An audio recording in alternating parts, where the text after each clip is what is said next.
Le château de Merville, situé près de Toulouse, a été construit au XVIIIe siècle.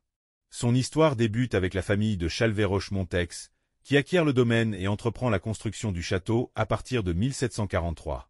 Le commanditaire, le marquis de Chalvet, souhaite alors édifier une résidence de prestige dans le style classique de l'époque, alliant élégance et rationalité architecturale.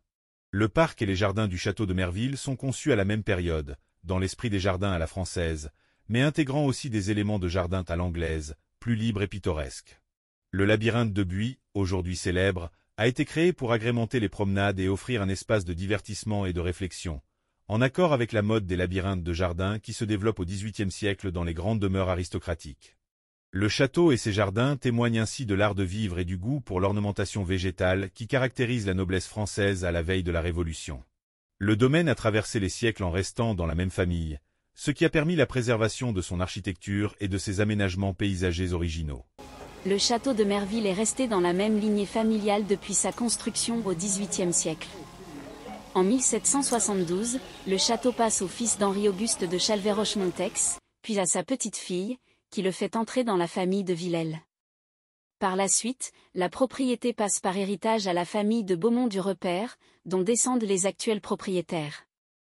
Aujourd'hui, la branche cadette de la famille de Beaumont vit toujours sur les terres familiales, bien que le château lui-même ne soit plus leur résidence principale.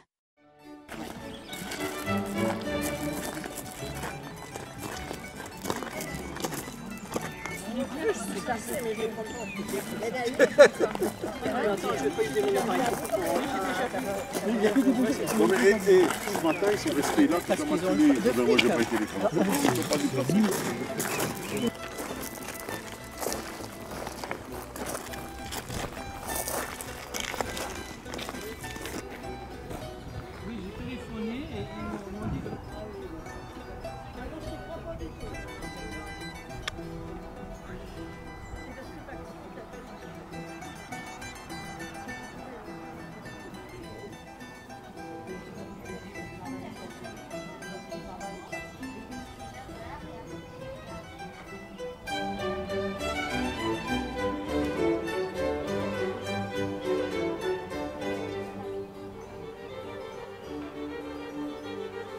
Le salon chinois du château de Merville, aussi appelé salon d'été, est un bijou de l'architecture du XVIIIe siècle.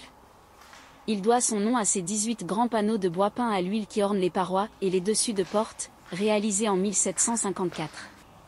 Ce décor raffiné, typique de la mode des chinoiseries de l'époque, témoigne de la fascination européenne pour l'exotisme et l'art chinois. Le salon, avec son mobilier d'origine et son ambiance unique, constitue l'une des pièces les plus remarquables du château.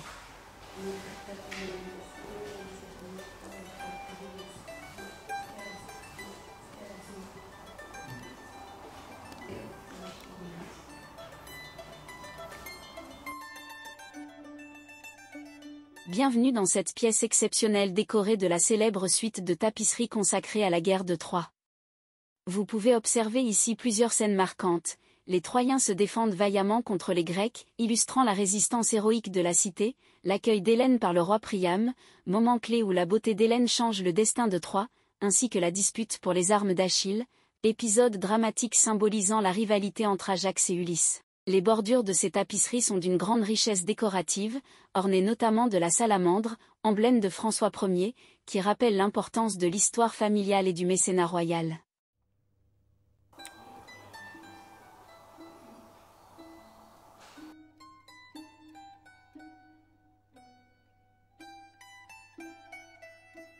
Bienvenue dans la chambre d'apparat, où vous pouvez admirer les 3 dernières tapisseries de la série sur la guerre de Troie, illustrant le départ à la chasse de Didon et Énée, les regrets d'Hélène et l'enlèvement d'Hélène par Ménéla. Au centre de la pièce, le lit à la duchesse, orné de tapisseries aux petits points et de soieries raffinées, est resté ici depuis son installation. Les sièges et leurs tissus datent du XVIIIe siècle, tandis que la commode en marqueterie est une pièce authentique de l'époque Louis XV.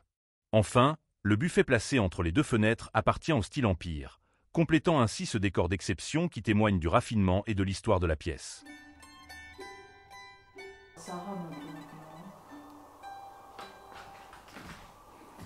Bienvenue dans cette pièce, aujourd'hui transformée en bureau.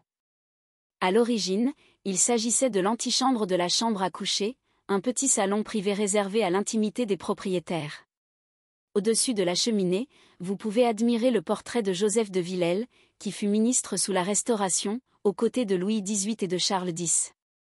La pièce s'ouvre largement sur le jardin de buis, aménagé à Merville dans le prolongement des appartements du château. Ce jardin, accessible directement depuis la pièce, prolonge l'enfilade de salons qui s'étend sur près de 50 mètres, offrant une perspective remarquable et une continuité harmonieuse entre l'intérieur et l'extérieur.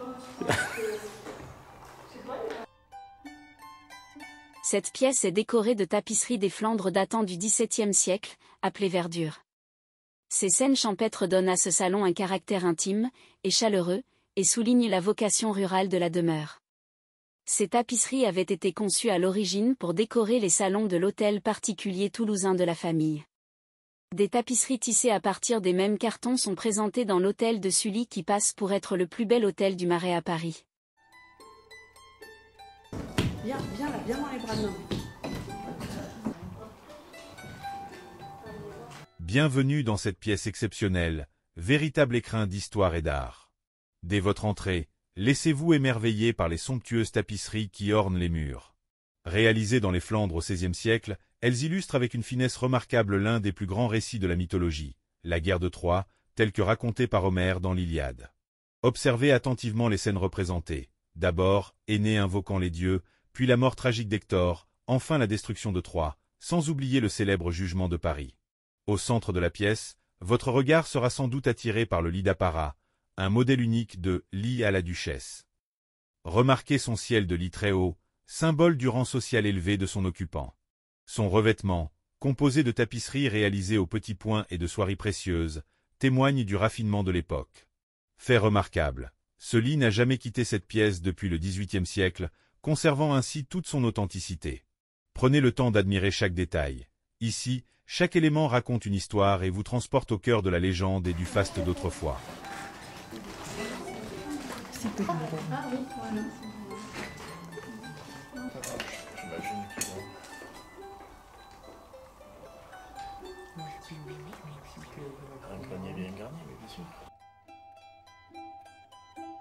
Dernière des pièces de l'enfilade du côté droit, elle était également la plus intime. Plus on avançait dans une enfilade, plus les pièces étaient intimes et réservées à peu de personnes. Autrefois cette pièce fonctionnait comme une suite d'activités avec la chambre à coucher. L'aménagement était alors celui d'un petit salon afin de se retirer ou de recevoir des invités.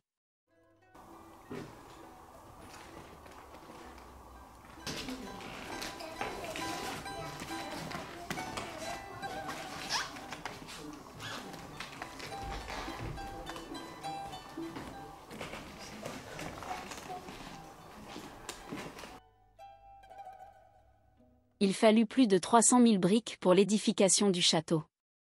Une briqueterie fut même installée dans le domaine à cet effet. Les travaux durèrent un peu plus de 15 ans. L'architecture est classique. Un corps de bâtiment central doté de 2 ailes de retour. Il est haussé d'un étage.